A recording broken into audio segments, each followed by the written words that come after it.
Bonjour à toutes et à tous. On va commencer, je crois que plus personne ne s'annonce. Donc en avant pour ce cours qui va être quand même aussi assez dense. Nous vous rappelle que nous sommes dans cette partie, les chantiers présidentiels de Pompidou à Chirac. Et ces chantiers présidentiels, nous avons vu successivement Beaubourg, Orsay et la Cité des Sciences. Et donc c'est arrêté ici, au Grand Louvre, qu'on va examiner maintenant. Voilà.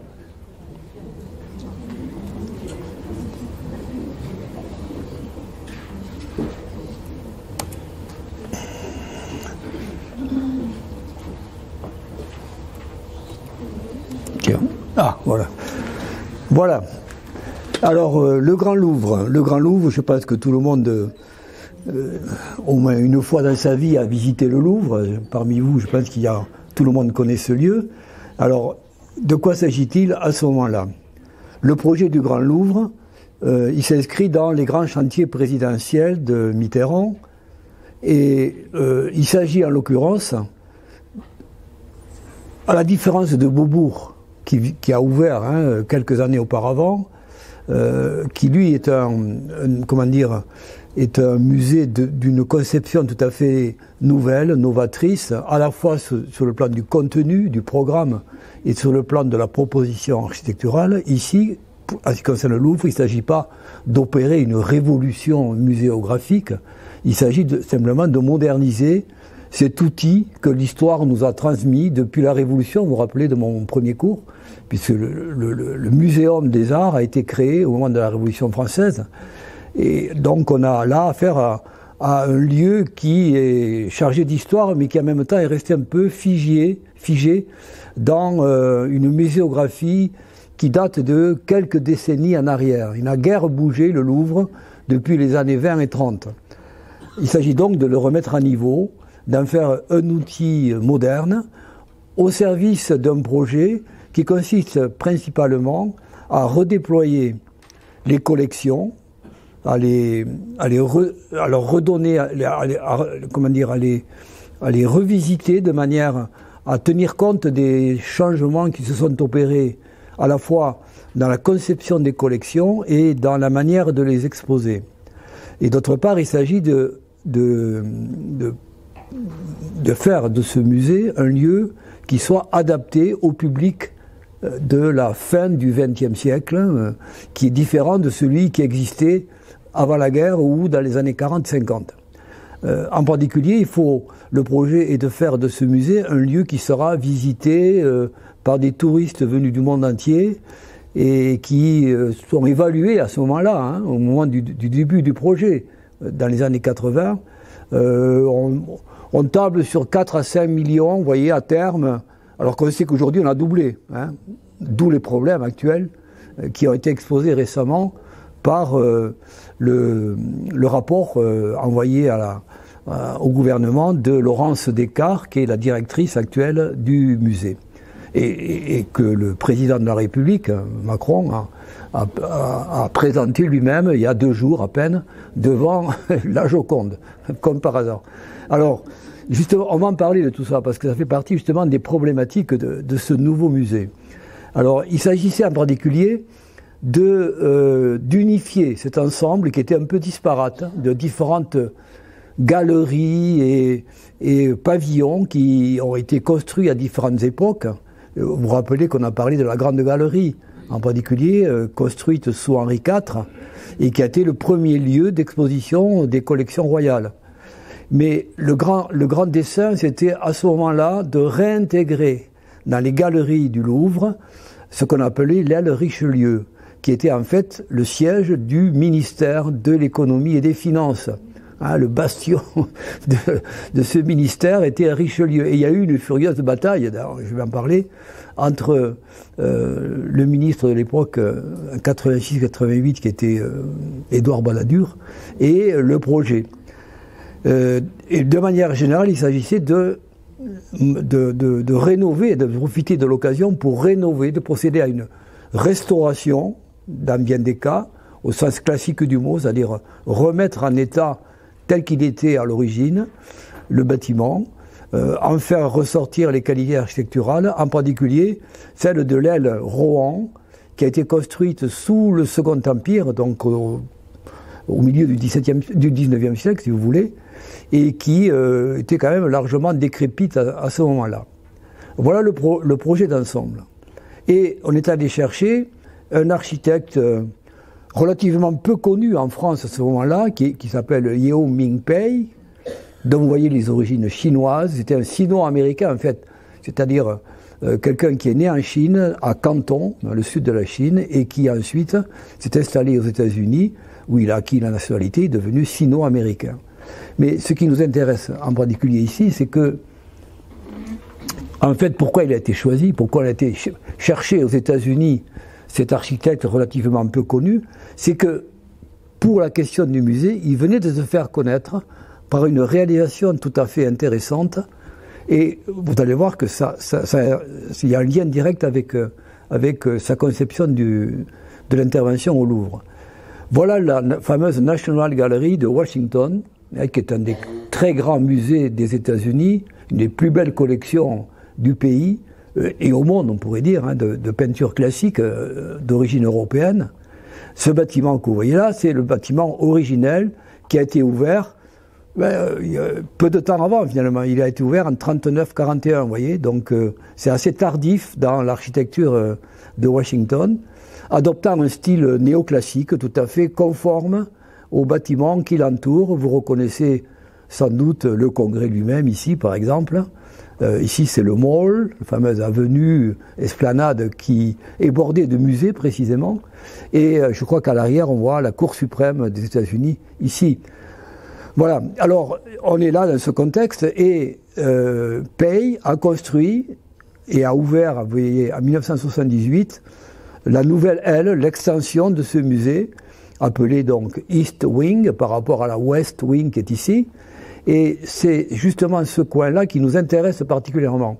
Vous remarquez au passage que ce bâtiment tout à fait moderne comme architecture s'intègre parfaitement à l'ensemble des bâtiments du centre de Washington qui sont caractérisés, vous le savez, par une architecture néoclassique ou géorgienne assez marquée et qui aurait pu être quelque chose qui soit un pastiche de cette architecture-là.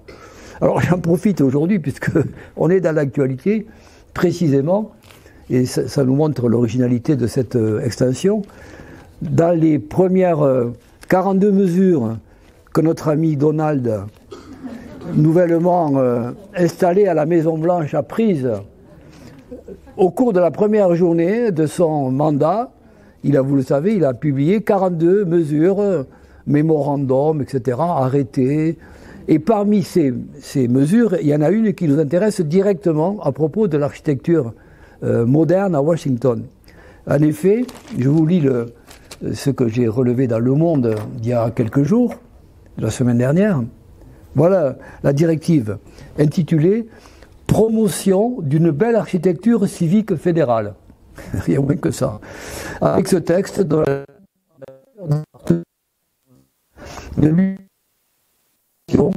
citation, visant à promouvoir la politique selon laquelle les bâtiments publics fédéraux devraient être visuellement identifiables comme des bâtiments civiques et respecter le patrimoine architectural régional, traditionnel et classique, afin d'élever et d'embellir les espaces publics et d'ennoblir les États-Unis et notre système d'autonomie gouvernementale. Voilà les termes même employés. Vous voyez qu'il s'agit évidemment en fait de s'opposer en réalité à toute intrusion d'une architecture moderne du XXIe siècle, si possible, dans l'espace réservé au moins du centre de Washington. Voilà un peu, il y a une guerre qui est menée finalement, une guerre culturelle qui est menée contre l'architecture contemporaine aujourd'hui. Je dis ça parce que peut-être, on peut se poser la question, si construire cette extension s'était posée maintenant, peut-être que le parti pris architectural de Pei n'aurait pas été retenu et on se serait replié sur une solution de type néoclassique pour abriter l'extension du musée. Alors, elle nous intéresse directement parce que je ne sais pas si parmi vous, il y en a qui connaissent Washington, qui ont voyagé dans cette ville. En tout cas, elle mérite plus qu'un détour, hein, parce que c'est vraiment la plus grande concentration des États-Unis en termes de musées. En particulier, ici en face, vous avez le musée de l'air et de l'espace, qui est probablement le musée le plus fréquenté, et qui, pour le coup, aussi, une construction très très moderne, qui a été ouverte dans les années 80. Alors, voilà maintenant de plus près à quoi ressemble cette extension. Alors vous voyez, quand on visite cet endroit, ce qui frappe, c'est que c'est la parenté avec ce qui se passe au Louvre. On voit très bien comment il y a une sorte d'anticipation, d'une prémonition de ce que sera une partie intéressante du Louvre. En particulier, ces pyramides, vous voyez, qui sont ici, entre le vieux musée, l'ancien musée, et la nouvelle aile. Et on peut circuler entre les deux par deux moyens, soit à l'extérieur par cette dalle ici, cette esplanade si vous voulez, qui vous permet d'accéder au niveau du rez-de-chaussée dans le bâtiment, mais vous pouvez venir de l'aile et par un passage souterrain, si vous voulez, qui se trouve là-dessous, vous pouvez circuler entre les deux bâtiments. Et précisément, l'entrée de lumière se fait par ces pyramides qui ont été imaginées par Pei pour faciliter la circulation des visiteurs. Donc là, vous voyez déjà s'ébaucher la future pyramide. Deuxième remarque, ce bâtiment, il est triangulaire, grosso modo, ou trapézoïdal, parce que la parcelle qui restait à bâtir avait cette forme-là. Donc, il y avait cette contrainte de la parcelle. Donc, ce bâtiment triangulaire, en gros, vous voyez qu'au centre, il y a une sorte de... Vous voyez des structures métalliques, là, un petit peu, qui pointent leur nez. C'est une sorte de grand atrium qui est au centre de ce bâtiment et qui fait rentrer également, c'est la principale entrée de lumière naturelle dans cette partie du musée. Voilà de plus près, vous voyez, on s'approche, on voit les pyramides, l'entrée, voilà, et puis voilà l'atrium qui se trouve au centre de cette aile. Et vous voyez qu'on a une structure verre-acier qui surmonte le tout, qui permet donc une large entrée de lumière naturelle dans cet espace. Et quand vous voyez les circulations dans cet espace, avec des passerelles, sorte de parvis, etc., on ne peut pas manquer de penser à comment s'effectue la circulation sous la pyramide du Louvre. Donc vous voyez comment le travail qu'a fait Pei à Washington se retrouve dans sa proposition d'aménagement du Grand Louvre à Paris. Et voilà, pour ceux qui ne connaîtraient pas cet architecte, voilà justement pris en photo dans cet espace, à l'époque où il vient de le réaliser. Alors voilà sa proposition pour le Grand Louvre, que vous connaissez tous, donc je ne vais pas non plus épiloguer longuement là-dessus, mais l'idée maîtresse est donc de rassembler, de créer au cœur de la cour qu'on appelle la cour Napoléon, ici, un endroit où se fera l'entrée principale du public et à partir duquel il pourra se dispatcher dans les différentes ailes, soit vers l'est, soit vers le nord, soit vers le sud, selon ses goûts. Voilà le principe général. Et pour faire rentrer la lumière, il reprend le principe de la pyramide, mais cette fois à une plus grande échelle.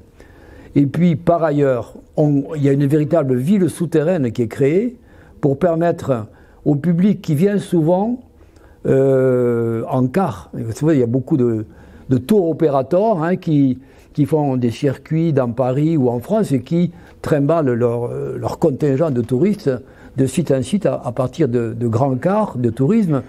Et jusqu'à présent, ils se rangeaient à la queue leu le long de la Seine, ici, par exemple, créant sans cesse des embouteillages, etc.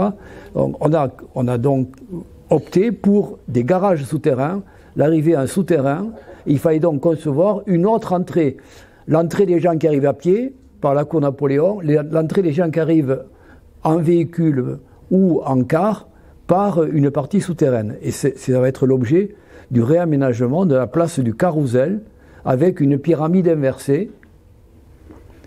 Et puis l'idée aussi importante qu'il faut unifier cet espace qui va permettre aux touristes, aux promeneurs, de manière générale, de pouvoir circuler librement et sans danger entre le Louvre proprement dit, le vieux Louvre en tout cas, ici, la place du Carrousel et le jardin des Tuileries. Et au-delà, la place de la Concorde et les Champs-Élysées. Donc, c'est l'ébauche d'un grand parcours et précisément, c'est une des grandes réussites du lieu. Vous voyez là une photo prise qui vous montre comment la circulation est très fluide et très unifiée entre les différents espaces de ce lieu.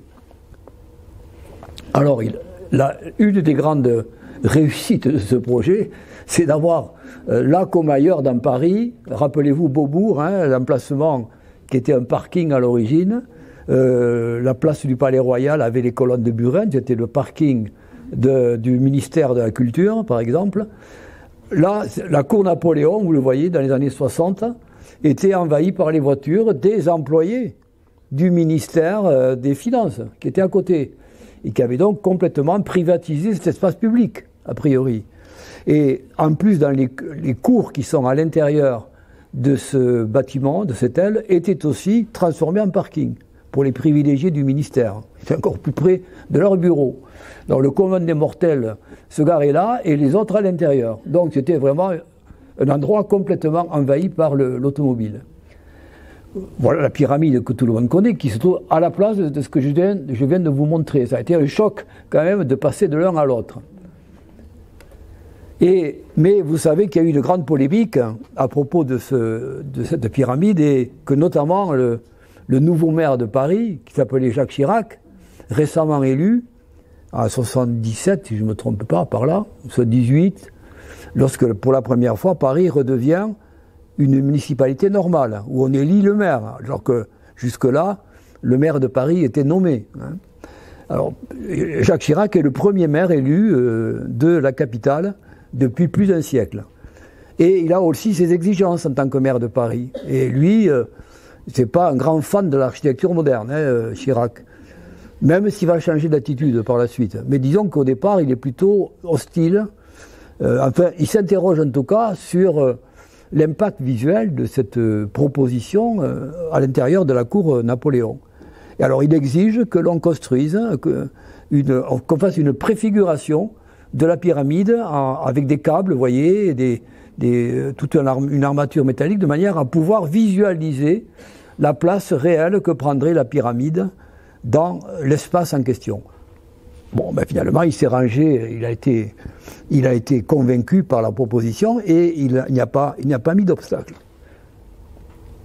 Par contre, Édouard Balladur, qui fut à l'époque le ministre de l'économie et des finances de Jacques Chirac, devenu Premier ministre lors de la première cohabitation en 86, alors que le chantier de Louvre était lancé depuis plusieurs années, et moi, Édouard Balladur, je dis que le chantier était lancé et ça supposait que le ministère des Finances déménage à Bercy. On venait de construire le nouveau ministère à Bercy, il fallait donc que le transfert se fasse. Lorsque Balladur a été nommé en 86 ministre, il n'a eu de cesse que de réintégrer les locaux de Richelieu et de mettre des bâtons dans les roues, effectivement, au chantier du Grand Louvre. Il y avait là, évidemment, des enjeux de politicaille, je dirais, hein, vraiment vu avec le temps. Maintenant, ça paraît complètement dérisoire, mais c'était à l'époque, ça a été un des sujets de polémique politique pendant plusieurs années. En tout cas, il a réussi à retarder de 2 ans l'aménagement complet du lot, ce qui n'est pas rien, ça coûte l'argent quand même, tout ça.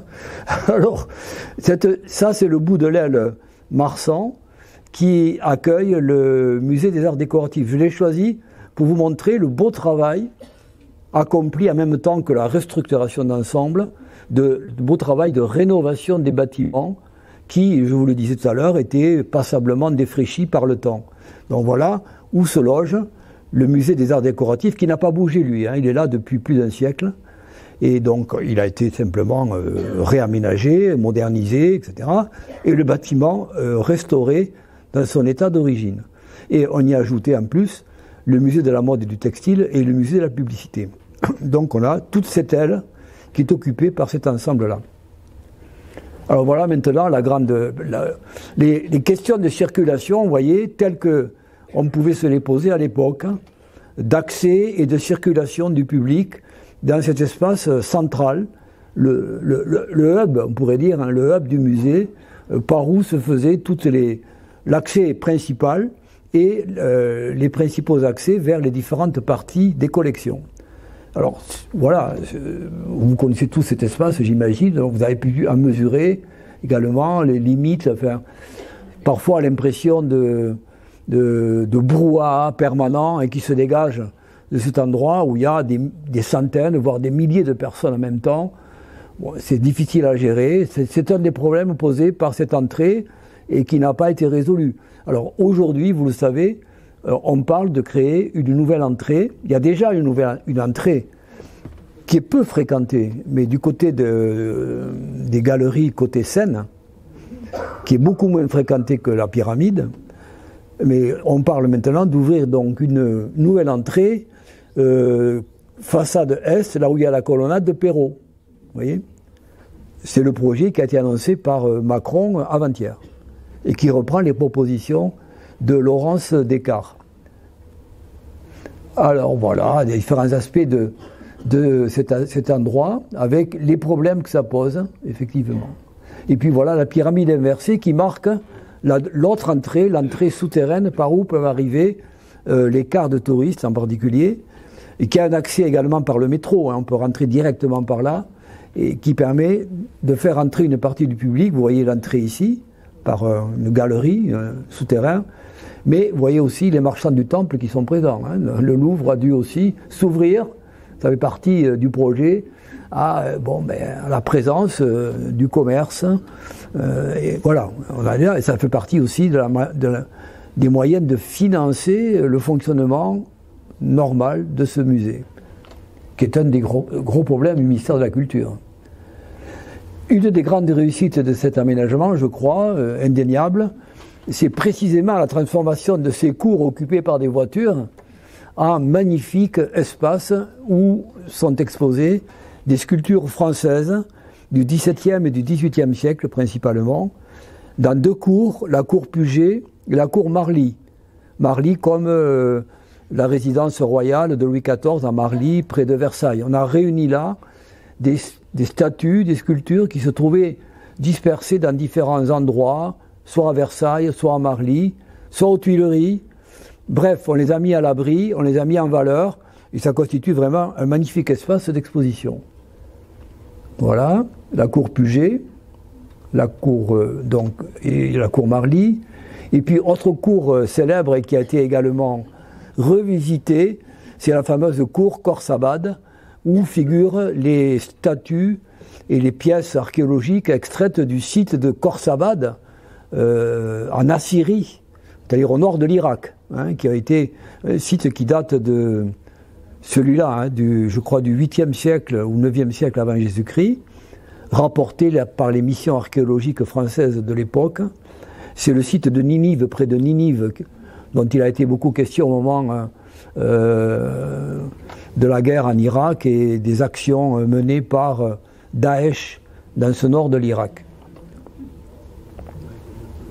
Et dernière née de ces cours, et alors là vraiment je vous recommande la visite si vous ne le connaissez pas, c'est la cour consacrée aux arts de l'islam qui est absolument magnifique. La collection déjà est somptueuse, magnifique, et le travail qui a été accompli par Rudy Ricciotti pour couvrir cette cour est absolument remarquable. Vous voyez, c'est une sorte de vague de verre translucide.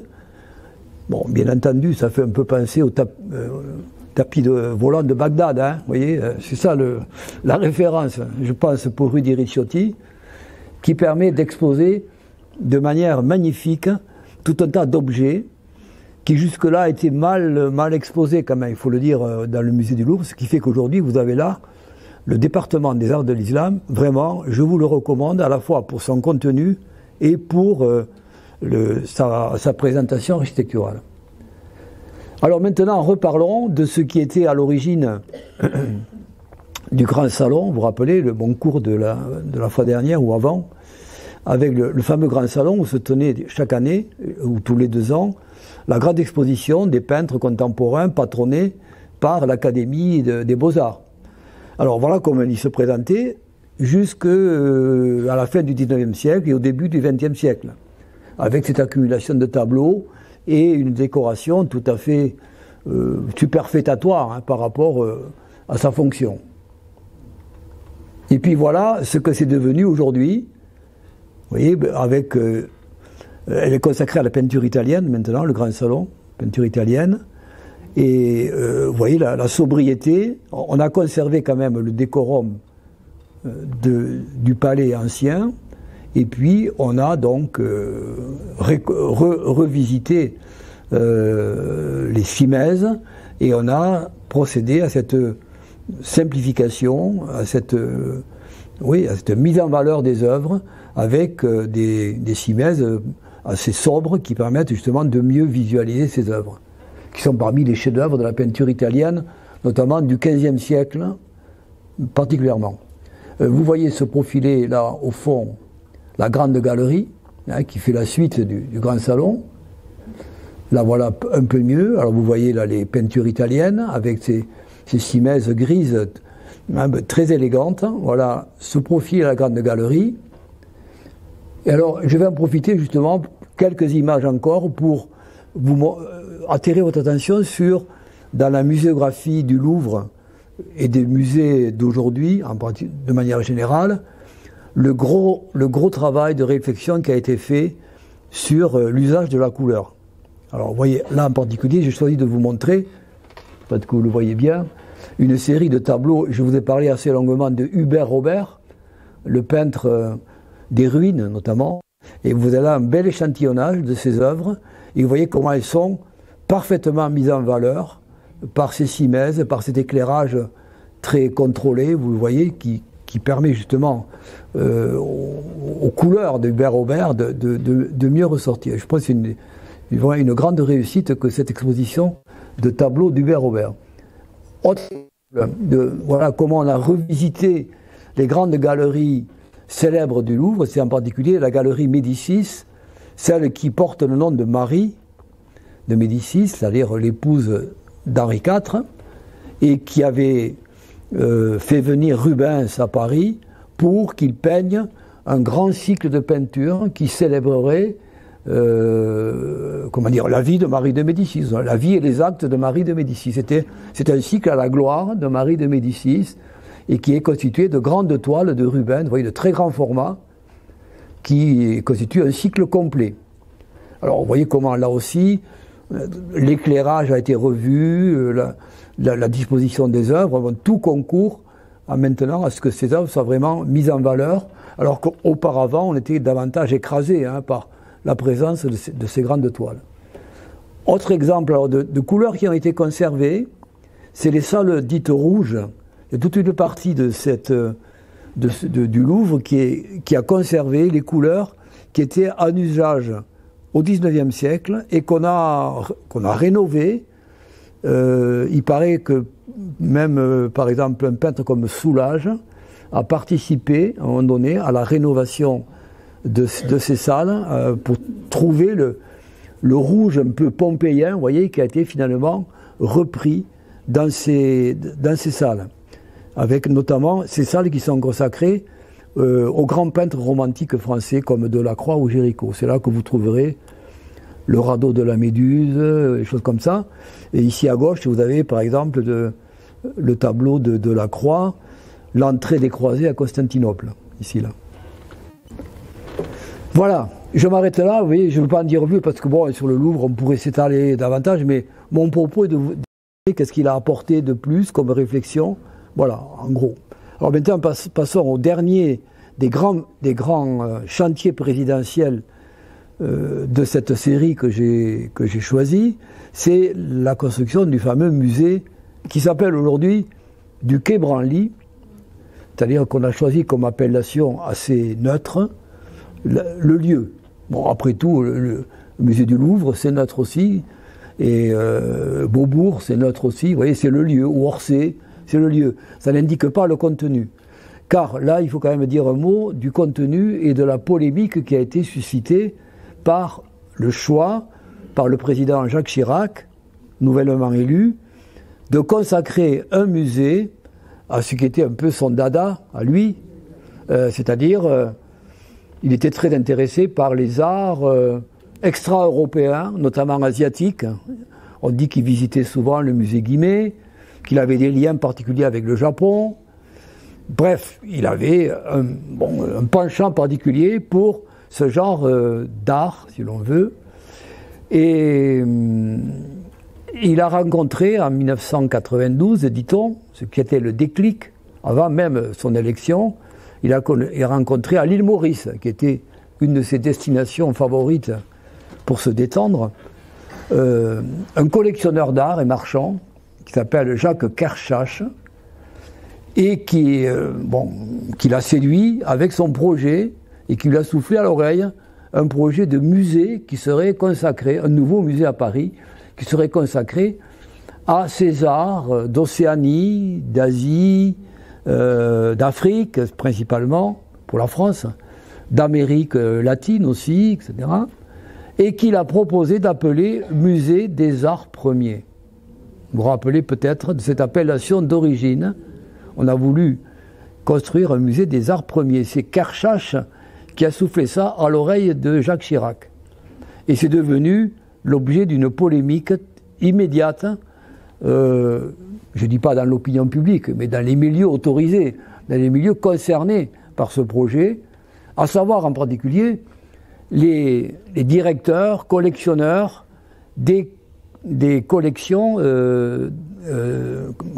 ethnologiques de Paris, comme le musée de l'Homme et le musée des arts d'Afrique et d'Océanie, voilà comment on l'appelait, de la Porte Dorée. Ce palais que je vous ai montré en photo la dernière fois et qui était l'entrée de l'expo coloniale de 1931. Le projet du Quai Branly supposait que l'on pille, il n'y a pas d'autre mot, hein, que l'on transfère la plus grande partie des collections du musée de l'Homme et de ce musée d'Afrique et d'Océanie dans le nouveau musée. Donc aux grandes dames des directeurs et tous les gens qui utilisaient et qui étaient des familiers de ces collections, qui étaient avant tout des collections d'ordre ethnographique, c'est-à-dire qui étaient considérés comme des objets qui devaient être compris dans un contexte culturel ou cultuel, les deux à la fois, mais en tout cas pas comme des objets d'art en tant que tels. C'était là le grand débat. Et le parti qui a été choisi finalement pour ce nouveau musée, c'était celui de considérer que ces productions, ces artefacts, comme on dit savamment, produits par les civilisations en question, le choix qui a été fait, c'est celui de l'esthétique. En fait, on a choisi de mettre en valeur dans ces collections les pièces qui paraissaient le plus aptes à capter le public, le grand public, et de lui offrir des productions qui soient considérées comme des œuvres d'art. Donc c'est le point de vue de l'esthétique qu'il a emporté au détriment du contenu ethnographique de ces objets. Voilà en gros l'objet de la discussion qui a viré à la polémique, assez violente dans la presse à l'époque et dans les médias, avec des partis pris assez marqués, et que finalement la volonté du président a fait basculer dans un sens. Et que Jean Nouvel, l'architecte, qui a été choisi sur concours international, a finalement contribué à accentuer finalement. Il est allé dans le même sens et on va le voir. Je crois que le parti pris de Jean Nouvel est allé dans le sens de mettre en valeur le côté esthétique des pièces au détriment de leur contenu ethnographique. En tout cas, la proposition qu'il fait est d'utiliser donc cette parcelle qui se trouve sur le quai Branly, tout près de la Tour Eiffel d'un côté, et du ministère des Affaires étrangères qui n'est pas loin de là, une parcelle qui était vide, enfin qui était restée vacante, parce qu'il y a eu différents projets qui ne se sont pas réalisés, et d'y installer son musée, sous forme de ce qu'il va appeler un pont-musée, que l'on voit ici, ou que l'on voit ici depuis le premier étage de la Tour Eiffel, vous voyez, en plongée. On voit bien qu'il s'agit d'un musée qui épouse la forme de la parcelle qui est courbe ici, et qui va prendre la forme d'un grand pont métallique au-dessus du sol naturel pour dégager justement le sol, pour y installer un jardin dont la réalisation va être confiée à l'architecte paysagiste très connu maintenant, Gilles Clément, hein, qui est un des grands noms de ce type d'aménagement. Au passage, c'est le cadeau de Poutine à la ville de Paris. Hein. Le centre culturel orthodoxe qui a été planté sur les bords de la Seine il y a une quinzaine d'années par là, pour bien marquer la présence quand même de la Russie éternelle sur les rives de la Seine. Alors, c'est pas la cathédrale orthodoxe, hein, c'est un centre culturel. C'est comme ça que c'est présenté. Il y a une cathédrale orthodoxe ailleurs dans Paris. Alors voilà à quoi ça ressemble, le pont-musée, vous voyez. C'est bien, vous voyez, là, un bâtiment qui est juché sur une série de piliers, je crois qu'il y en a 26 piliers métalliques, poteaux métalliques qui supportent un pont véritable, ou un viaduc, on pourrait presque dire, parce que ça fait quand même plus de 100 mètres de long. Donc voilà, une forêt de poteaux, si vous voulez, qui porte le musée et qui dégage complètement le sol, ce qui fait que la circulation est entièrement libre sous le bâtiment. Vous voyez, ce qui est un parti quand même assez intéressant et bon, qui mérite, je crois, d'être considéré. Plutôt que d'avoir un bâtiment qui coupe la parcelle, on a quelque chose de continu dans le jardin qui fait que on peut très bien se promener là, rentrer librement, sans visiter le musée proprement dit. On peut venir simplement se reposer un peu et puis repartir. Voilà, je veux dire, c'est un espace qui est ouvert. Alors, oui, voilà, de l'autre côté, vous voyez là aussi, avec les poteaux, le jardin. Et puis, vous avez tous remarqué cette suite de boîtes, en quelque sorte, qui viennent ponctuer la façade nord et qui donnent aussi une certaine originalité à ce bâtiment.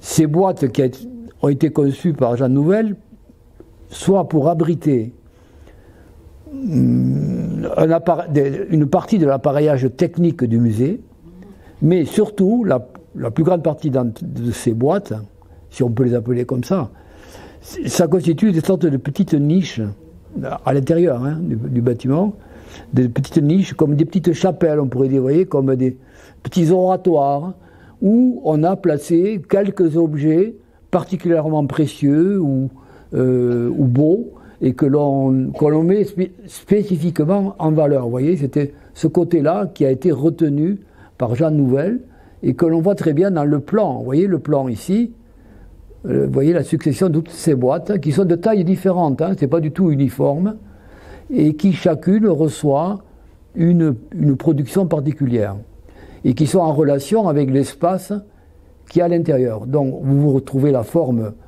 légèrement courbe de ce musée. Ça, c'est évidemment le niveau principal où se situent les espaces d'exposition, qui sont organisés en 4 parties qui correspondent aux 4 zones géographiques considérées. Afrique, bon, de mémoire, Afrique, Amérique latine, Asie, je crois, et Océanie. Il me semble que c'est ça les 4 divisions, en gros. Alors, c'est conçu comme un plan continu, avec une circulation par une sorte de rue intérieure, un cheminement en tout cas, que vous voyez ici, esquissé, dessiné, pas esquissé, dessiné, qui sinue, je dirais, d'un continent à l'autre. Vous pouvez vous promener comme ça, à travers le musée, et passer d'une région du monde à une autre, avec donc des esthétiques différentes. Ensuite, à remarquer ici un endroit particulier, une sorte de tour intérieure en verre, où ont été rassemblés, je crois, plus de 2000 instruments de musique venus du monde entier, de musique traditionnelle, instruments traditionnels, par lesquels vous pouvez rentrer. Vous avez 2 manières d'accéder à la collection, soit par ascenseur, soit par une rampe, ici, qui s'enroule autour de ce cylindre. Vous voyez le cylindre ici. Voilà la rampe qui part du rez-de-chaussée, qui permet d'accéder au niveau d'exposition. Et voilà, oui, vous voyez ici, cette tour de verre, en quelque sorte, cylindre, sorte de cylindre de verre, où sont exposés des centaines et centaines de très beaux instruments traditionnels de musique. Et si vous empruntez la rampe, vous cheminez à l'intérieur d'une installation intitulée The River, d'un artiste qui s'appelle Charles Sandison, et qui est une sorte de défilé permanent de mots, de centaines de mots qui proviennent du monde entier. Vous voyez, une sorte de rassemblement de mots qui expriment un peu une certaine réalité géographique du monde. Alors voilà, nous voilà maintenant au cœur du musée, dans la collection conçue par Jean Nouvel, dont la muséographie a été conçue par lui, avec cette rue intérieure, et puis cette pénombre. Il a choisi de nous obliger finalement à glisser. Par moments, on a l'impression d'être un peu dans une grotte, vous voyez, hein, semi-obscure, d'où émergent d'ici ou là des statues, des costumes, des objets plus ou moins brillants. Et donc, il y a un cheminement tout à fait singulier que beaucoup ont critiqué, hein, parce qu'ils ont trouvé qu'il y avait quand même, là, de la part de l'architecte, muséographe, un choix fort, personnel, qu'il impose à tout le monde, finalement. Bon, c'était quand même une responsabilité assez singulière que celui du muséographe. C'est lui qui choisit la manière dont vont être exposées les pièces et comment les gens vont circuler à l'intérieur. Donc il a une grande responsabilité dans la manière dont les gens appréhendent cet espace. Alors, beaucoup ont été un peu rebutés par ce côté semi-obscur qui est obtenu par des verres, si vous voulez, les verres sur le côté, les grands panneaux vitrés de clôture sont traités de manière justement à filtrer la lumière extérieure et à créer cette obscurité à l'intérieur. Voilà, vue des mezzanines également de cet espace. Voilà. Et puis, une dernière photo, vous voyez ce parti pris muséographique. Hein, les œuvres jaillissent devant vous au fur et à mesure que vous vous promenez. Alors c'est très spectaculaire, c'est très beau, indéniablement, c'est un très beau spectacle qui doit ravir la plus grande partie du public, dont moi-même, hein, je ne critique pas, mais je comprends que les spécialistes de la muséographie, les gens qui sont vraiment des professionnels de la muséographie, aient pu émettre des réserves sur ce choix qui a été fait par l'architecte. Pour finir, évoquons simplement le jardin dessiné par Gilles Clément, qui se veut, vous savez, Gilles Clément, c'est un architecte paysagiste qui veut non pas dompter la nature, mais au contraire laisser la nature reprendre ses droits et laisser des plantes pousser librement à l'intérieur d'espaces où on peut évoluer comme ça sans obstacle. Voilà, un petit peu. Alors, pour finir également, évoquons le travail de Yann Kersalé, qui est un artiste qu'on pourrait qualifier de comment un artiste qui travaille sur la lumière, en fait, hein, sur la lumière, et dont les principales réalisations sont une mise en lumière, effectivement, parce que je ne trouve pas d'autres mots, une mise en lumière de certains lieux qui peuvent être des ports, des hangars, il a fait un premier travail très remarqué sur les docks de Saint-Nazaire, vous voyez, par exemple, et la base sous-marine de Saint-Nazaire. Et ici, il a travaillé sur la mise en lumière de ce bâtiment. Alors, vous voyez comment ça peut apparaître la nuit. Et puis, également, il a ici, il y a le jardin, lorsque la nuit tombe, il y a tout un tas de lumières qui se mettent en route, vous voyez, et qui viennent, en quelque sorte, créer un paysage absolument féerique qui vient transformer complètement le lieu. Donc si vous avez l'occasion de voir à ce moment-là, c'est vraiment quelque chose qui vaut Le déplacement. Voilà pour cette partie qui était lourde hein, quand même. Bon, mais je pense que ça méritait quand même, chacun des lieux que je vous ai présentés, méritait quand même d'être analysé de manière à en voir les côtés les plus originaux. Alors deuxième partie, dans la foulée de ces grands équipements parisiens, les autorités de notre pays, qu'elles soient au niveau gouvernemental ou au niveau des régions, vont se démener pour que le même travail de création de lieux nouveaux correspondant à des nouvelles fonctions et à un nouveau public se poursuive, cette fois au niveau des régions. On dit désormais plutôt des régions qu'en province, hein, qui est considéré comme un peu condescendant vis-à-vis de nos espaces. Et vous savez que nous sommes dans les années 80, au moment de la décentralisation qui est à l'ordre du jour. Hein. Les lois de décentralisation, dites lois de fer, de 82-83, si je me souviens bien, mettent en place une nouvelle organisation et surtout des nouvelles institutions régionales.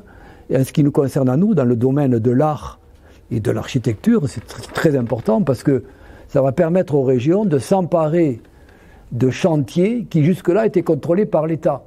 Donc il va y avoir tout un travail de diversification des propositions architecturales qui va être tout à fait intéressant.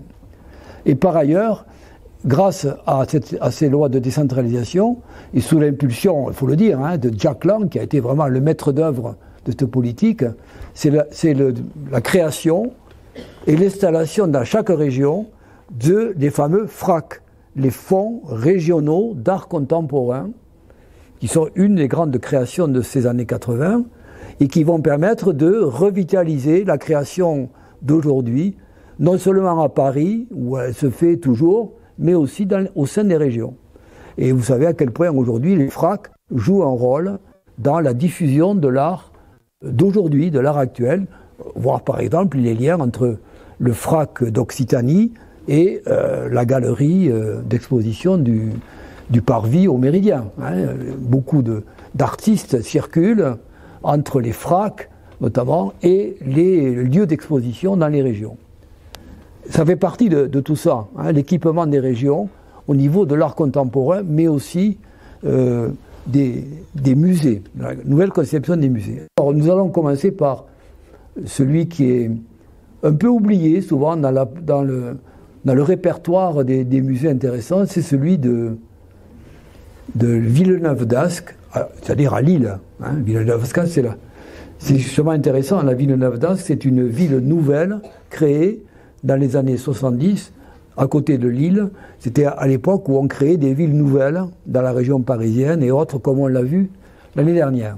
Alors dans ce cadre-là, on imagine un nouveau musée à Villeneuve-d'Ascq, relié directement d'ailleurs par le métro automatique. Le premier métro automatique n'est pas à Toulouse, hein, mais à Lille. Et c'est là, il a servi notamment à desservir la Villeneuve-d'Ascq.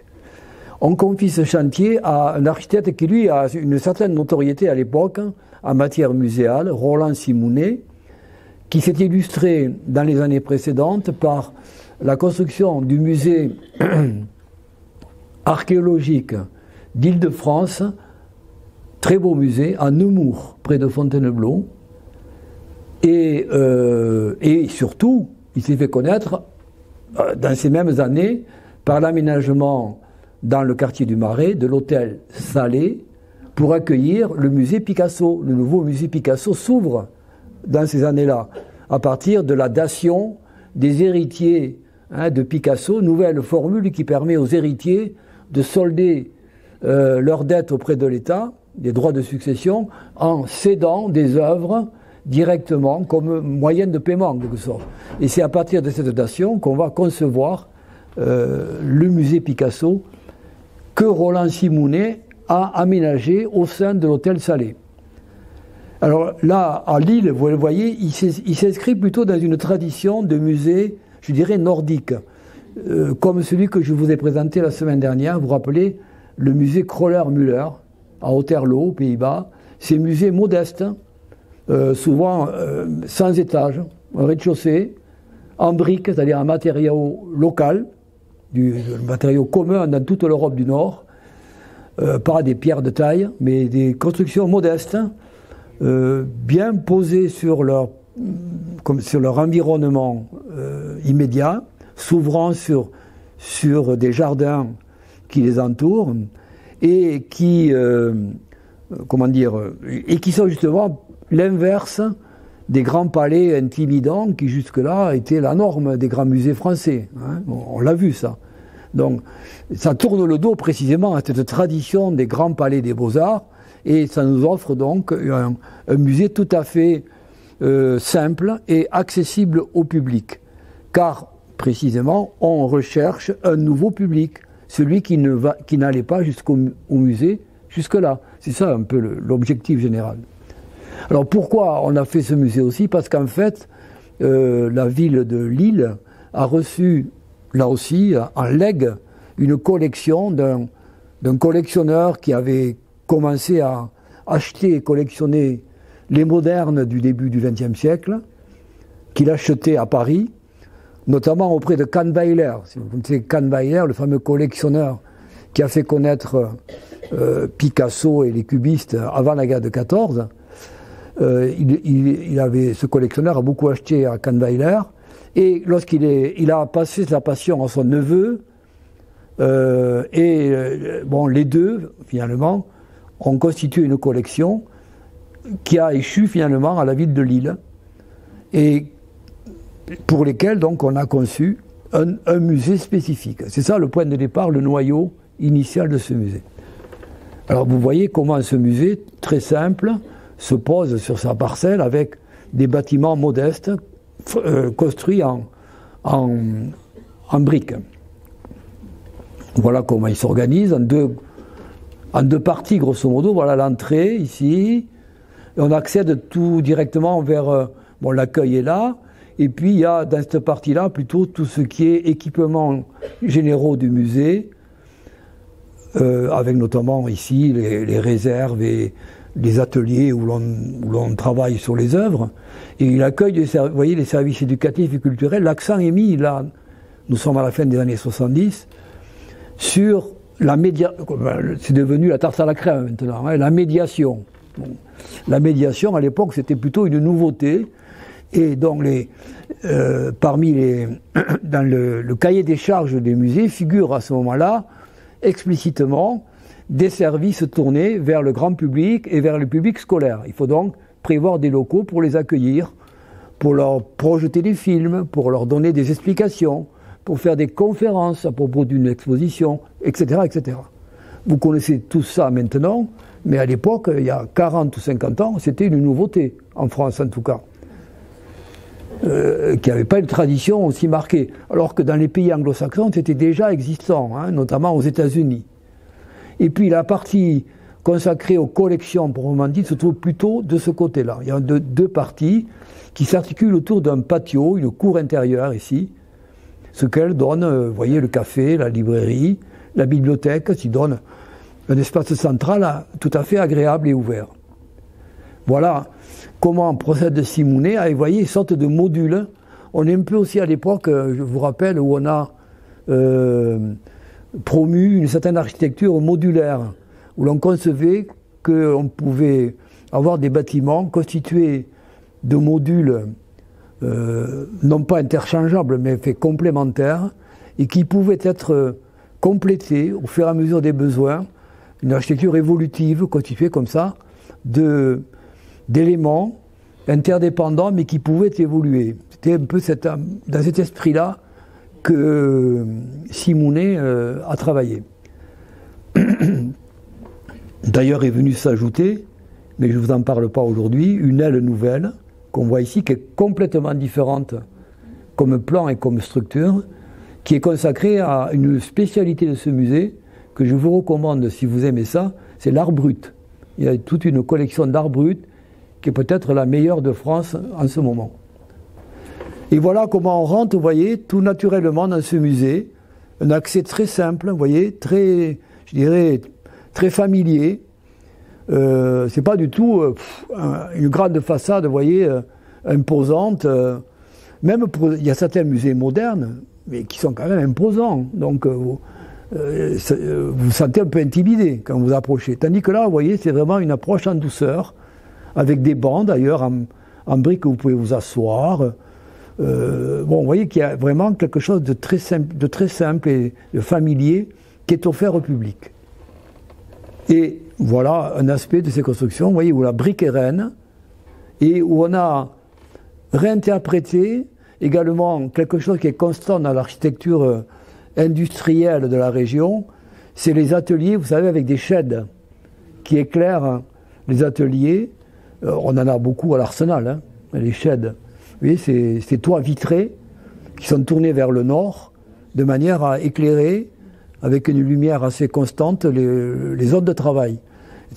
Il a repris cette tradition, vous voyez, en imaginant des sheds modernes pour éclairer l'intérieur des locaux. Ou ici, là, vous voyez, un très bel exemple de shed, une réinterprétation du shed classique.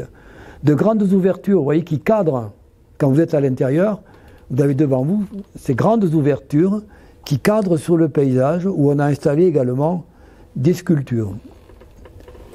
Et puis voilà, nous voilà à l'intérieur, vous voyez, avec une reprise de ces matériaux très simples, mais magnifiquement mis en œuvre, avec vraiment un souci de la mise en œuvre très sophistiqué. Simounet a tenu à ce que la mise en œuvre, c'est-à-dire le travail concret de maçonnerie, si vous voulez, soit vraiment effectué à la perfection. Et donc à partir de matériaux très simples comme la brique ordinaire, il a réussi à nous proposer des espaces de tout à fait, je trouve, de très grande clarté, très grande fluidité. Il y a également une réinterprétation ici de ces plafonds de type industriel, traditionnel, qui sont également légion dans toutes ces régions du nord de la France, la Picardie ou autres. C'est une réinterprétation également.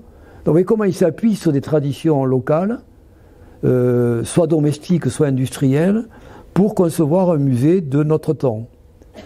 Et comme le noyau initial de cette collection, de ce musée, c'est une collection privée qui qui était exposée dans les appartements ou les résidences de ces personnes.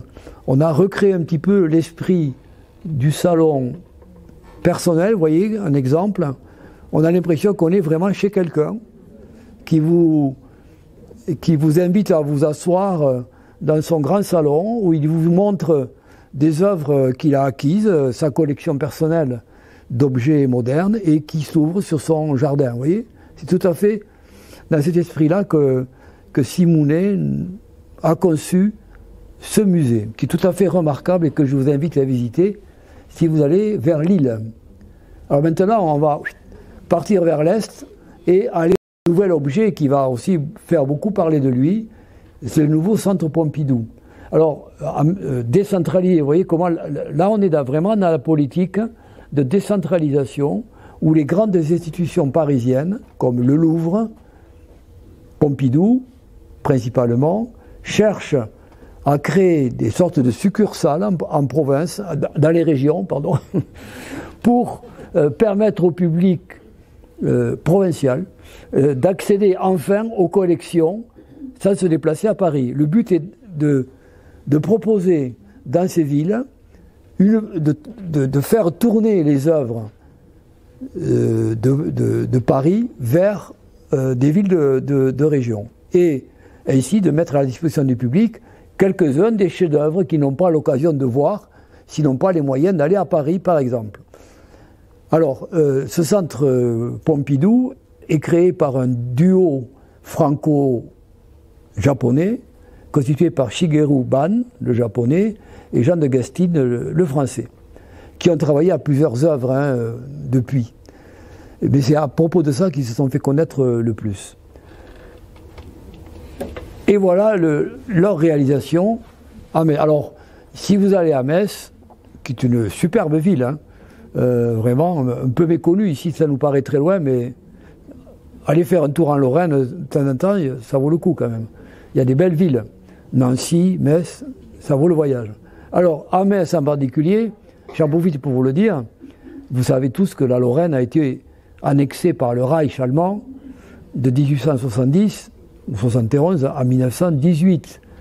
Et que le nord de la Lorraine et l'Alsace ont été provinces du Reich. Et donc on trouve dans ces villes un échantillonnage d'architecture de l'époque impériale allemande, qu'on appelle Wilhelmine, hein, l'époque des Guillaume Ier, Guillaume II, tout à fait intéressante. Et en particulier à Metz, si vous allez voir ce Beaubourg Metz, vous traversez la gare. Et la gare de Metz, elle vaut le voyage. Hein. C'est vraiment un monument de l'architecture ferroviaire allemande de la fin du XIXe siècle, je crois. C'était sous Guillaume II, conçu comme un monument, comment dire, de style ottonien, c'est-à-dire comme l'architecture médiévale allemande, vous voyez, comme une sorte, avec des tours, des statues colossales, etc. Il y a vraiment un appareillage de pierre, comme, avec des bossages, comme un château fort, vous voyez. Vraiment, la gare de Metz, ça vaut le coup. Hein. Donc, et, en tout cas, pour aller à l'antenne de Beaubourg, il faut passer par la gare. En fait, ça a été construit sur une friche ferroviaire. Voilà, on commence à l'époque aussi à s'intéresser à tous ces espaces délaissés et où on peut aménager des choses nouvelles. En l'occurrence, ici, on va le voir pour Metz, mais on va le voir aussi à Lens, sur les anciens carreaux de mine. Même stratégie de récupération d'espaces industriels, ou de type industriel. Alors vous voyez que ce qui a beaucoup frappé les premiers visiteurs, c'est cette couverture en particulier qui a fait sensation, qui est à la fois composée de matières de type téflon, vous voyez, de matières synthétiques nouvelles, très légères mais en même temps très résistantes, qui repose sur une structure en bois que l'on devine ici assez nettement, hein, vous la voyez bien ici, et qui est percée par une sorte de tour ici qui mesure 77 mètres de haut exactement. Il paraît que cette hauteur a été choisie, 77 mètres, en référence à Beaubourg, qui a ouvert en 77. Donc comme un clin d'œil à la matrice d'origine, si vous voulez. Bon, ça c'est des petites choses, c'est des private jokes entre architectes. Hein. Alors voilà, en tout cas, c'est ce qu'on dit à propos de cette flèche. Et vous remarquez également que s'ouvre dans cette façade une sorte de grande entrée, de grande percée, en fait, vitrée. Il y en a comme ça plusieurs, vous voyez, qui percent effectivement le toit, la toiture ici, et qui donnent de l'intérieur des cadrages hein, sur des paysages urbains qui entourent le musée. Alors comment il est fait ce musée? Vous voyez, il a une forme hexagonale, grosso modo. Vous voyez un grand hexagone qui est recouvert par une sorte de maille en bois, vous voyez, un maillage constitué lui-même d'hexagones en bois, et le tout reposant ici, ici, là, sur juste quelques points d'appui.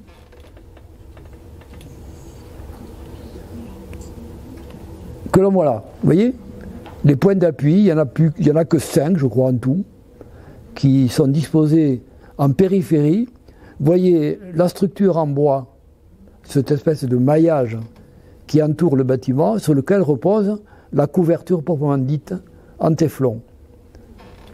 Je reviens en arrière, voilà comment ça s'articule avec la tour ici, où il y a les grands ascenseurs. Voilà, cette ossature en bois tout à fait intéressante qui recouvre l'ensemble du bâtiment.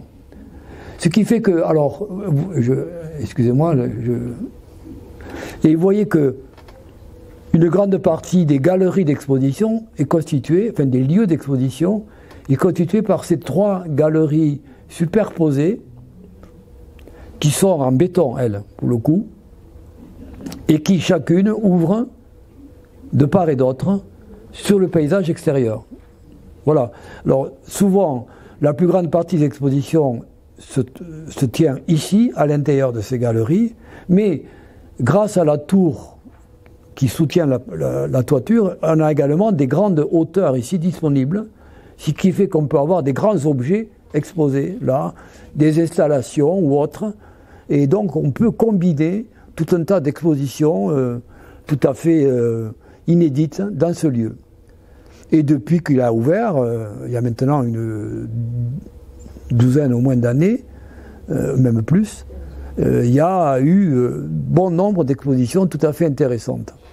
Et l'établissement est pourvu d'une certaine autonomie, c'est-à-dire qu'il ne se contente pas de répéter des expositions parisiennes. Il conçoit des expositions originales et il se démarque donc de la tradition parisienne. Voilà, voilà, bien, bon, vous l'avez vu. Voilà un peu aussi des vues un peu lorsque les lumières s'allument et qu'elles mettent en valeur la structure interne du bâtiment. Voilà encore, vous voyez, c'est de bel objet quand même, hein, c'est très beau comme objet. Voilà, alors nous arrivons à un deuxième grade de réalisation, c'est l'antenne du Louvre à Lens, qui est vraiment, là aussi, un bel exemple de décentralisation voulue par Paris pour donner à des régions jusque-là dépourvues de grands objets culturels, de leur fournir donc des équipements qui leur permettent d'avoir un contact avec l'art en général. Ici, il s'agit... Alors oui, j'ai oublié de dire que, comme c'est une antenne de Beaubourg à Metz, il s'agit d'art moderne et contemporain, hein, en gros. Tandis qu'ici à Lens, on va avoir un aperçu des collections du Louvre, donc en fait depuis les pièces archéologiques anciennes, égyptiennes ou gréco-romaines ou autres, jusqu'au XIXe siècle, hein, par exemple. Donc, là, donc, on a un spectre beaucoup plus large. Mais c'est un bel exemple, comme je l'ai indiqué ici, de tentative, en tout cas, de revitaliser des régions industrielles largement sinistrées depuis la fermeture des mines de charbon et de bon nombre d'usines industrielles dans cette région du Nord, Pas-de-Calais. Or, le lieu, justement, a été choisi à ce propos. On est à l'emplacement d'un carreau de mine qui était celui-là. Voilà, le paysage avant, enfin autrefois. Et vous voyez ici les chevalements, les installations de la mine du puits numéro 9 de Lens. Et vous voyez le paysage minier autour avec les cités minières, les cités ouvrières et les fameux terrils qui ponctuent le paysage et qui sont aujourd'hui, je pense que vous le savez, classés au patrimoine mondial de l'UNESCO. La France a réussi à faire classer à ce patrimoine de l'UNESCO le paysage hérité de l'ère industrielle dans cette région. Alors, à la place de ce paysage, on a donc maintenant, à l'emplacement de cette fosse, vous voyez, ce nouveau musée antenne du Louvre. Et vous voyez qu'il est constitué non pas d'un seul bloc, mais d'une série de pièces articulées entre elles. Vous voyez, il y en a au moins 4 que vous voyez là, qui sont articulées, et non pas un seul ensemble. Ça a été le choix justement de ce duo d'architectes japonais, encore des japonais. Hein, l'architecture des japonais en France mériterait un cours complet, parce que vraiment il y a beaucoup de choses tout à fait intéressantes. Peut-être que je le ferai un jour, je ne sais pas. En tout cas, ce groupe, cette agence appelée Sanaa, en fait c'est les initiales de ces deux personnes qui s'appellent, bon je ne vais pas le dire, hein, parce que vous lisez comme moi, voilà d'où vient Sanaa. Sanaa, sinon ça ne veut rien dire. Mais ils se sont fait connaître aussi, vus de France, par une réalisation récente, à ce moment-là, hein, en plein cœur de New York. Si vous connaissez New York, il y en a parmi vous qui connaissent bien New York, j'imagine. Vous connaissez The Broadway, cette grande rue qui traverse le Lower Manhattan, le bas Manhattan, et qui est par excellence, historiquement, l'artère des pauvres, hein, des immigrés récents, de la population modeste de Manhattan, historiquement, et une rue un peu délaissée, quoi, mal foutue, pas très agréable, il faut bien le dire.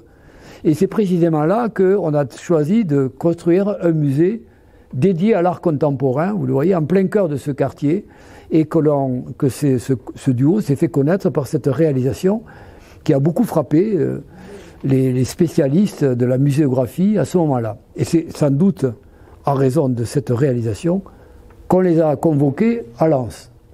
Il y a eu un concours là aussi, hein, bien sûr.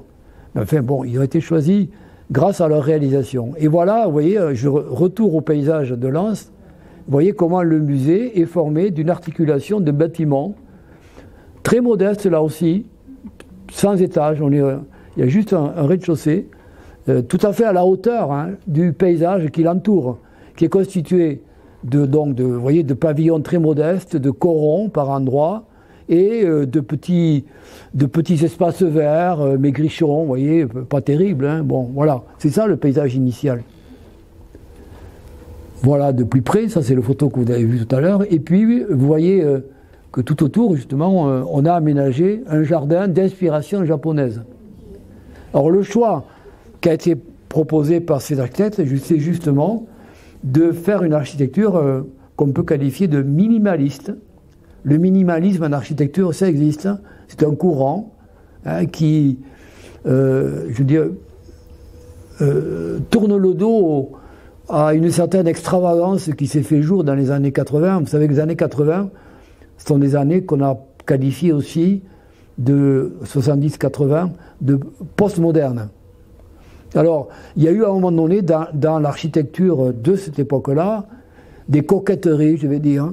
Il y a eu tout un courant d'architectes qui, tournant le dos à l'architecture un peu nue du style international, issu du Bauhaus, par exemple, que je vous ai présenté à maintes reprises, a voulu renouer avec les traditions décoratives de l'architecture ancienne.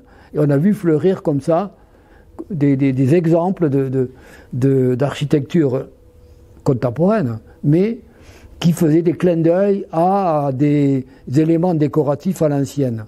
Exemple, Ricardo Bofill en France, hein, vous voyez, à Montpellier par exemple, bon, ou dans d'autres lieux. Alors, ce courant minimaliste japonais, lui, au contraire, tourne le dos à ces coquetteries et veut produire une architecture qui va à l'essentiel et qui fournit des espaces fonctionnels, mais comment dire, tout en s'intégrant dans l'environnement qui se trouve autour du bâtiment. C'est aussi quelque chose qui est assez japonais. On sait que dans la tradition de l'architecture japonaise, il y a cette imbrication entre le dedans et le dehors, entre l'intérieur de l'habitation et le jardin qui l'entoure. Donc cet esprit-là, il est souvent présent chez les architectes japonais d'aujourd'hui. C'est le cas ici.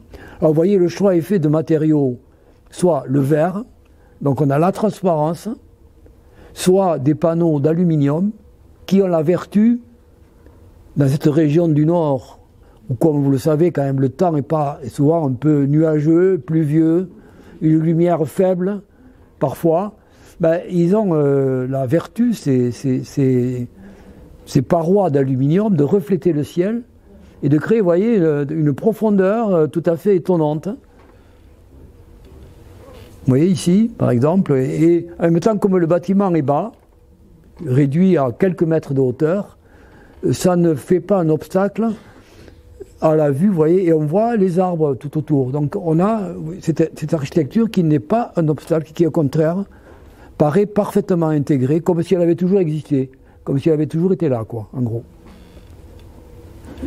C'est une de ses qualités primordiales. Voilà une vue nocturne qui vous permet de mesurer, oui, la qualité quand même de transparence. Ils ont conçu une structure très légère, avec de minces poteaux, qui jamais ne sont un obstacle à la vue, même à l'intérieur, et qui permettent donc de balayer du regard tout cet espace intérieur. Alors voilà comment c'est fabriqué, vous voyez l'articulation des bâtiments, qui ne sont pas non plus des parallélépipèdes, vous voyez qu'ils ont une légère courbure, vous voyez, et tout est dans ces nuances-là. Et ils s'articulent chacun, vous voyez, par une pointe, on pourrait dire. Alors ça c'est la partie accueil, avec les fonctions accueil du public, tout ce qui tourne autour, qui elle-même est conçue comme un espace qu'on peut traverser. Hein. Vous pouvez très bien rentrer par cette porte, sortir par une autre, simplement vous promenez dans le jardin, et vous traversez ce bâtiment qui est libre d'accès, à part un portique de sécurité indispensable bien sûr, mais à part ça vous pouvez circuler, rentrer d'un côté, traverser, aller de l'autre, et donc ce n'est pas un obstacle à votre circulation. La pièce maîtresse, je vous en parlais un peu là, c'est la fameuse la galerie du temps, qui a été saluée comme étant vraiment une très grande réussite. Voilà quelques images pour vous montrer cette transparence, vous voyez, cette fluidité de la circulation qui a été voulue par ces deux architectes, avec des perspectives permanentes sur le jardin autour. Voilà, et voilà la fameuse galerie du temps qui a été saluée comme la principale réussite du musée en termes d'exposition. Alors, il s'agit, notez son nom, enfin, remarquez son nom, Adrien Gardère. Nous l'avons retrouvé, ou trouvé, l'année dernière, ou il y a 2 ans, je ne sais plus très bien, quand je vous ai parlé, en tout cas c'était dans le cadre de Retour d'Expo, je vous ai présenté le musée Narbovia, à Narbonne. Ben, la muséographie de Narbovia a été conçue par le même Adrien Gardère. Et quand on visite Narbovia, on a aussi cette impression de fluidité, de liberté de mouvement qui préside à celle du Louvre. Alors, c'est quoi la galerie du temps? Quelle est l'idée? L'idée, c'est qu'au Louvre classique, vous avez des départements.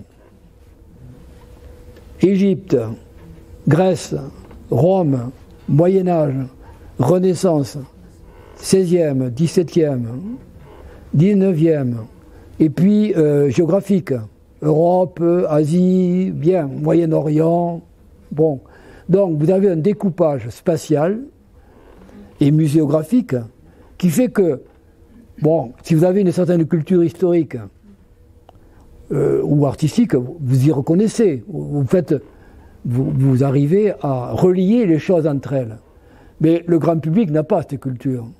Donc pour eux, pour la plupart des gens, ce découpage est un obstacle à la compréhension des liens qui existent réellement entre ces différentes parties. Alors l'idée du temps, de la galerie du temps à Lens, c'est que précisément on s'adresse à un public qui n'a pas de culture artistique. Le grand public du Nord. Hein, voilà.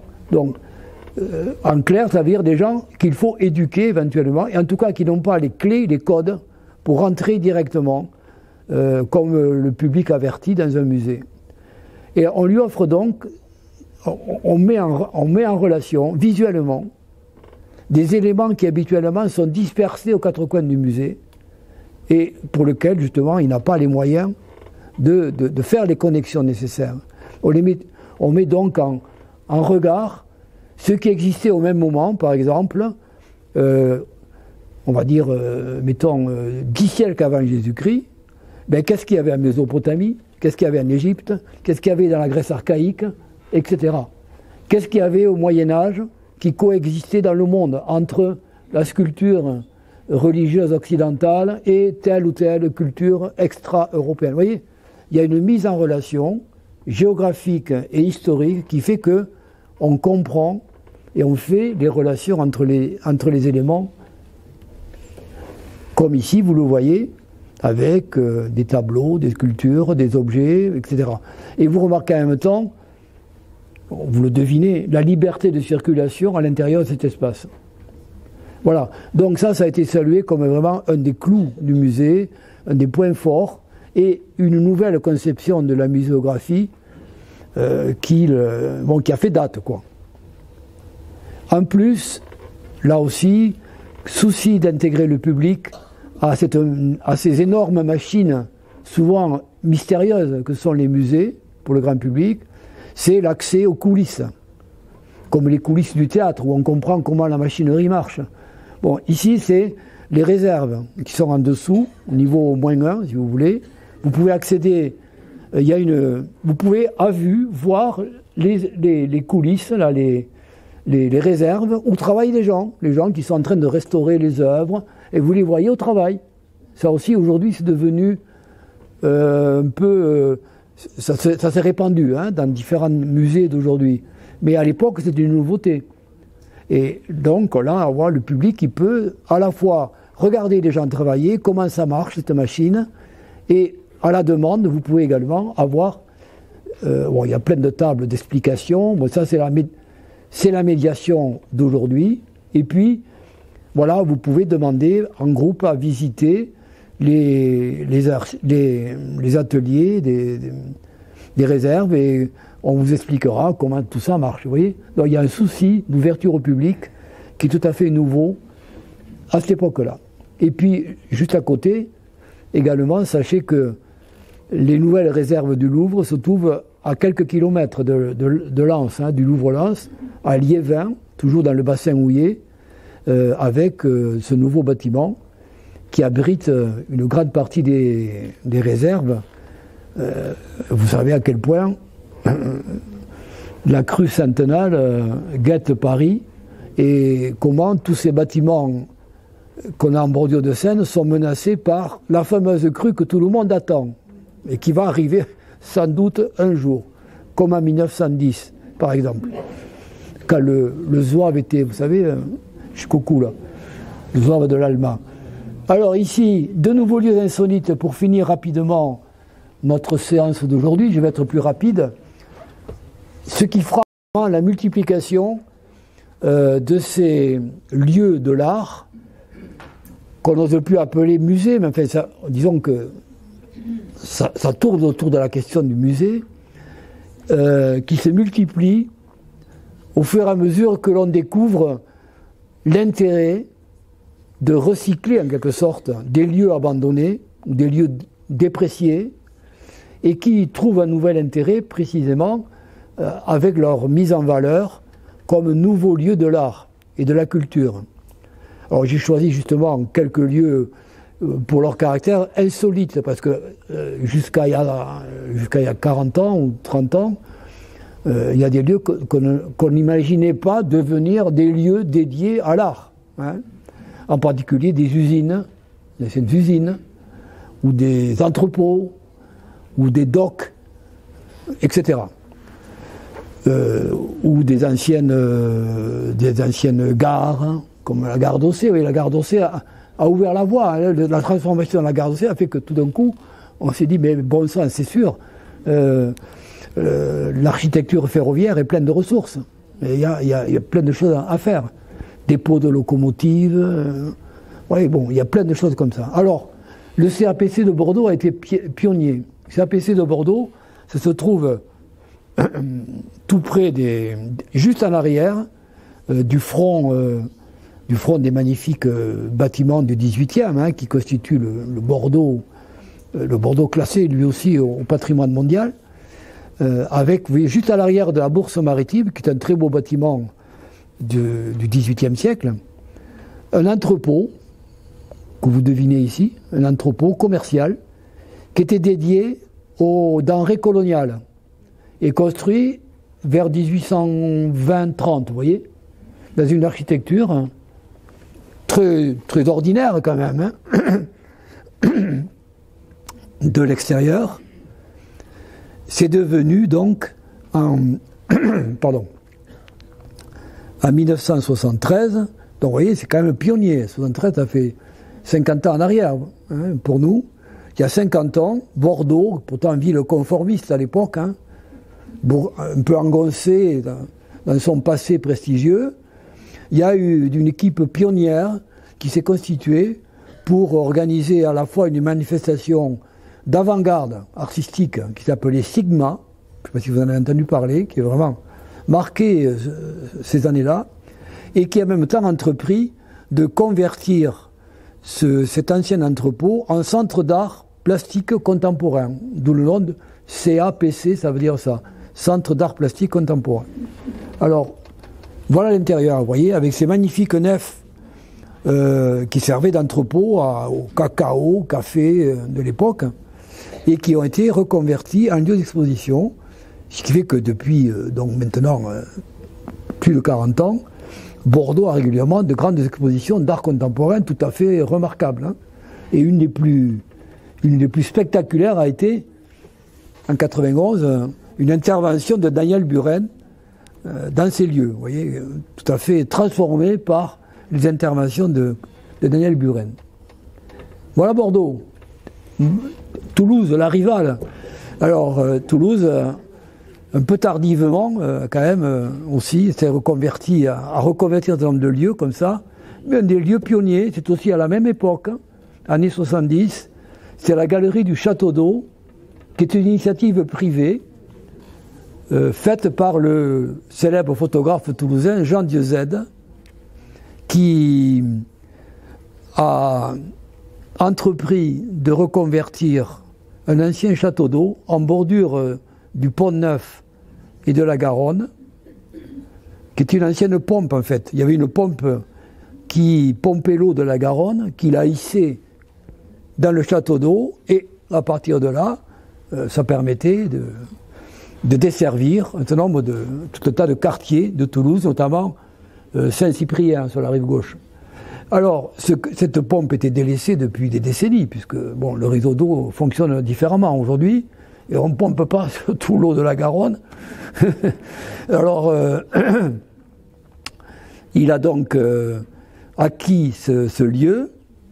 Alors, je ne sais pas dans le détail comment ça s'est fait, bon, peu importe. En tout cas, c'est dans la partie, vous voyez ici cette espèce de rotonde là, à la base de la tour, qu'il a installé sa galerie de photos, où il a exposé donc les photographes de l'époque, hein, ou des photographes du XXe siècle, à une époque, hein, je vous signale, où la photographie n'est pas considérée vraiment comme un art à part entière, et on est vraiment en train de batailler à l'époque, les photographes bataillent pour faire reconnaître leur activité comme un art à part entière, et à créer donc des lieux d'exposition. Donc il va, voilà, juste un exemple pour vous montrer à quoi ça ressemble. Voilà un lieu également à connaître. Et tout à côté, dans ces années qui suivent, on va transformer les anciens abattoirs, je pense que tout le monde les connaît, les anciens abattoirs de Toulouse, en musée, un musée qui est tourné plutôt vers l'art contemporain et qui accueille maintenant le FRAC. Le Fonds régional d'art contemporain est aussi logé dans ces mêmes locaux qui ont été désaffectés dans les années 70, je crois, il me semble. Voilà la maquette qui montre l'ossature. C'est un très beau bâtiment, là aussi des années 1830, hein, d'Urbain Vitry, qui était un très beau bâtiment avec une belle nef centrale en briques. Vous voyez, très belle, près d'allure.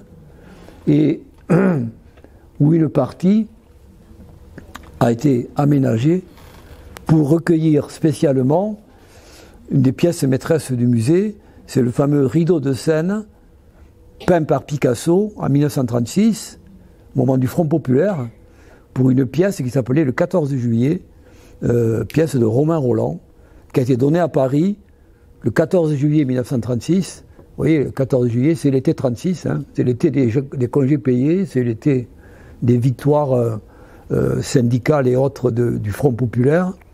Et donc, c'est dans ce moment de célébration qu'on a conçu un grand spectacle à caractère populaire, à laquelle se sont prêtés un certain nombre de créateurs de l'époque, dont Picasso, qui produit dans le rideau de Seine de ce spectacle, où également sont intervenus des musiciens de l'époque, des grands musiciens comme Georges Auric, bon bref, le nom m'échappe maintenant. Je vous en parlerai plus en détail dans un autre cours sur l'histoire des maisons de la culture. Je l'intégrerai à ce topo. Mais enfin, sachez que c'est le moment où Picasso, de façon assez significative, se rapproche du Parti communiste. On est en 1936. La guerre d'Espagne commence en juillet 1936. Et l'année suivante, il peindra Guernica, hein, en 1937. Donc, pour vous situer le contexte de cette toile, c'est une toile en fait, hein, les rideaux de Seine, c'est une grande toile. Bon, Lieu insolite également, une ancienne piscine à Roubaix, construite dans les années 20. Donc vous voyez la très belle entrée de style art déco, tout à fait bien restaurée. Et donc l'ancien bassin est devenu un musée d'art et d'industrie. Donc des arts décoratifs, des arts appliqués, costumes, etc. Et très beau bassin, vous voyez, avec ici de chaque côté les cabines. C'était là qu'il y avait les cabines, vous voyez, très belle, très beau décor ici. Donc un beau lieu à connaître également. Si vous allez à Lille, alors le musée de Villaine d'Ascq et Roubaix, le musée d'art et d'industrie. Tout ça se fait en tramway ou en métro. Et puis, alors encore plus insolite, peut-être, s'il en est, le 104. Le 104, parce qu'on est au 104 rue d'Aubervilliers, dans le 19e, à Paris. Et qu'est-ce que c'était que ce 104? Alors, regardez l'entrée, vous voyez ce bâtiment anodin, façade 19e. Et puis, si on regarde de plus près, au-dessus de l'entrée, voilà, c'était le service municipal des pompes funèbres. Vous voyez? Voilà, c'était là qu'on préparait les cercueils, les catafalques et les funérailles d'un certain nombre de personnes tout au long du 19e, 20e siècle. Alors, on l'a désaffecté depuis pas mal d'années. Il a été transformé en lieu de création artistique avec résidence d'artistes, tourné vers un public populaire qui est celui du 19e, 19e, 20e, vous voyez. C'est les arrondissements plutôt, jusqu'à aujourd'hui, populaires. Ça change. Mais ce qui est intéressant, vous voyez, c'est l'utilisation de cet espace. Regardez, deux grandes halles de style industriel, comme des gares. Ça pourrait être la gare Saint-Lazare, vous voyez. Et vous voyez ces grandes halles qui sont donc utilisées. Ici, il y avait les garages avec les corbillards, vous voyez, de chaque côté. Ben là, il y a plein d'ateliers d'artistes maintenant, et de lieux où on travaille, où on phosphore, etc. Et on propose au public de la musique, de la danse, tout un tas de choses, des arts plastiques. Et c'est un lieu très populaire, vous voyez, au cœur du quartier. Vous le voyez, là, on y rentre directement, il n'y a pas de droit d'entrée. Vous pouvez vous promener, regarder ce qui se passe. Voilà un lieu de l'art ouvert sur les quartiers d'aujourd'hui. Et puis alors, je termine, bon, je prends quelques minutes, ça sera fini. Et pour évoquer quel lieu pour l'art actuel, ben voilà, 3 lieux qui sont particulièrement intéressants. Le Palais de Tokyo qu'on a vu la semaine dernière déjà, qui a été transformé par le duo bordelais, Lacaton et Vassal, Anne Lacaton et Philippe Vassal, qui ont reçu le prix Pritzker d'architecture il y a quelques années. C'est eux qui ont été choisis pour transformer cette aile-là, du Palais de Tokyo, l'autre étant le musée d'art moderne de la ville de Paris. Dans cette aile, donc, on a complètement... Ils ont fait le pari de vider cette aile, qui est là, voilà, c'est celle-ci, là, de tout ce qui l'encombrait depuis sa création, depuis sa construction en 37-38. Donc les cloisonnements, les faux plafonds, tout ce qui avait été imaginé au cours des différentes utilisations du lieu, le désosser, quoi, le mettre à nu, de manière à en révéler les ressources en tant qu'espace de création. Parce que vous savez que dans la création contemporaine, ça va du petit truc qu'il faut regarder attentivement, parfois, comme on le voit souvent au Parvis, par exemple. Là, il y a des pièces qui sont tout à fait minuscules, qui demandent une observation attentive, à des trucs complètement géants, qui font des mètres de hauteur ou de largeur, ce qu'on appelle des installations et autres styles de création, ce qui fait qu'il faut des lieux appropriés. Alors regardez, vous voyez ici l'entrée avec un exemple d'appropriation des lieux par un artiste.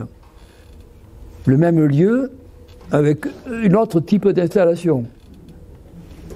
Et puis les galeries qui se dispersent avec, vous voyez, à la disposition des artistes des espaces absolument inédits qui font de ce lieu assez unique en Europe, hein, est considéré comme le plus important lieu de création actuel en Europe. Hein.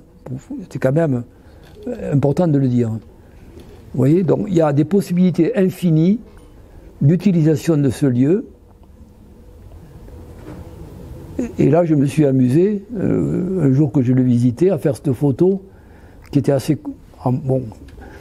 cocasse, vous voyez, où on ne sait pas très bien qui c'est qui est spectateur et qui c'est qui est installé. Là, bon, vous voyez, il y a un jeu sur les différents types de personnages dans l'espace qui vous montre comment ce lieu peut être utilisé de façon très très différente par des artistes complètement différents les uns des autres.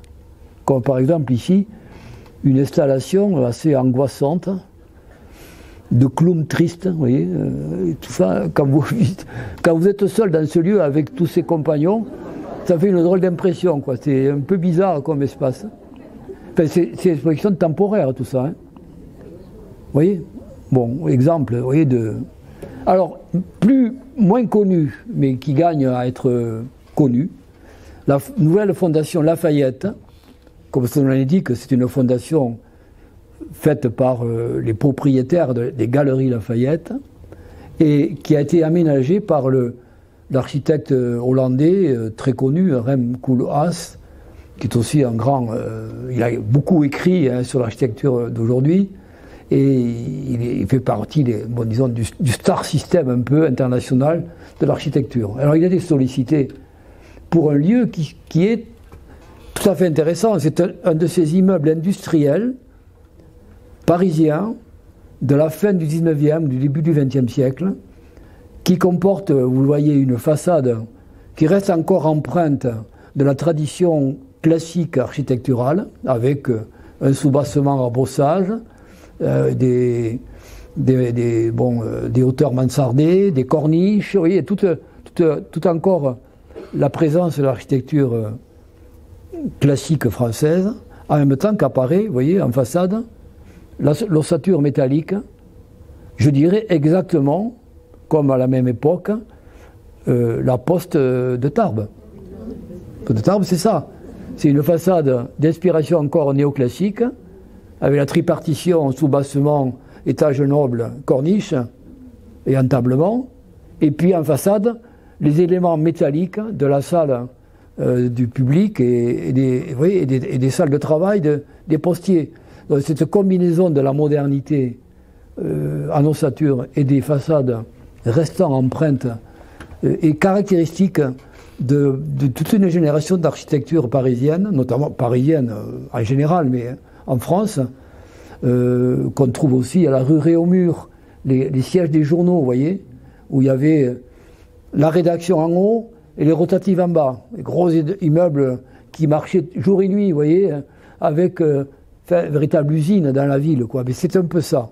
Et ça appartenait aux grands magasins du Louvre, qui sont derrière, finalement. Et c'était un atelier de réparation de chapeaux et de vêtements qui étaient exposés au magasin, vous voyez. Donc ça fonctionnait en symbiose avec un magasin qui était sur la rue de Rivoli, derrière. J'ai oublié de dire qu'on est entre Beaubourg, à l'entrée du Marais, à l'entrée du périmètre sauvegardé du Marais. Et cet immeuble est classé. Ce qui fait que l'architecte a dû composer avec ça. Il n'était pas question de transformer fondamentalement la façade. Il fallait donc travailler à l'intérieur. Et voilà la maquette, vous voyez. Donc il a proposé à l'intérieur toute une machinerie, et ça c'est ça qui est intéressant comme nouveau lieu de l'art. Une machinerie constituée de plateaux mobiles en hauteur et en largeur qu'on peut déplacer, mobiliser pour fabriquer littéralement des espaces d'exposition et de travail tout à fait différents les uns des autres. Il paraît qu'il y a 49 combinaisons possibles dans ce lieu. Et c'est donc à la disposition des artistes d'aujourd'hui qui sont principalement dans ce lieu des musiciens, des chorégraphes et des artistes plasticiens aussi. Vous voyez, ça tourne autour de ça comme lieu d'accueil. C'est une sorte d'atelier d'artistes tourné vers la création contemporaine, ultra contemporaine. Nous sommes à Paris quand même. Hein. Donc, il faut être au niveau, hein. On rigole pas quand même, hein. Bon, il faut produire du solide. Donc la concurrence est rude. Alors voilà un nouveau lieu de l'art, vous voyez. Et pour terminer, vous voyez l'exposition avec, on peut monter, descendre.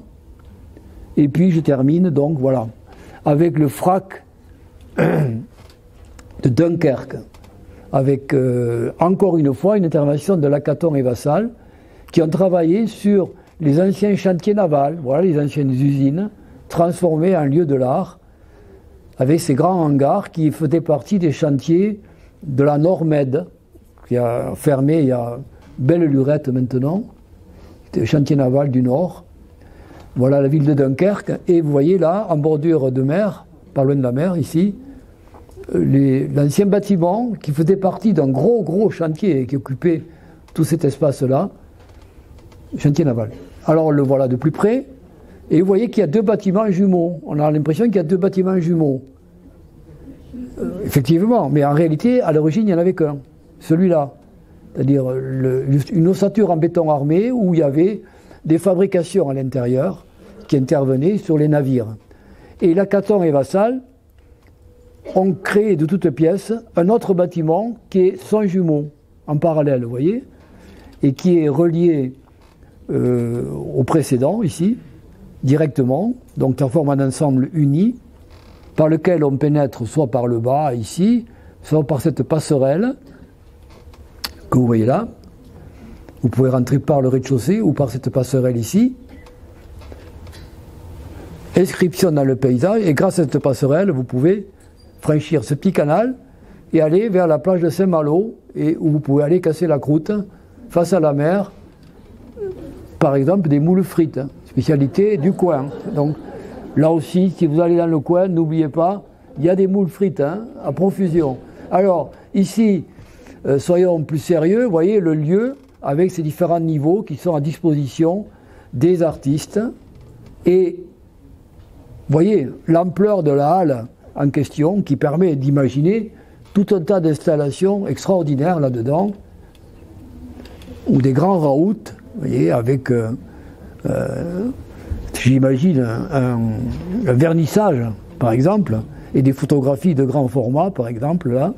Et puis, hop, voilà la partie nouvelle, vous voyez, qui est adossée directement à l'ancienne, et où on peut également, qui est utilisé comme vous voyez, des plateaux d'exposition ouverts sur le paysage. Vous voyez, voilà, un nouveau lieu de l'art également, tout à fait singulier, et qui se situe au cœur d'un projet de reconquête urbaine des anciens bassins, qui sont, ici ça c'est le vieux port de Dunkerque, le port du 18e, 19e, tandis que le port moderne est ici vers l'ouest.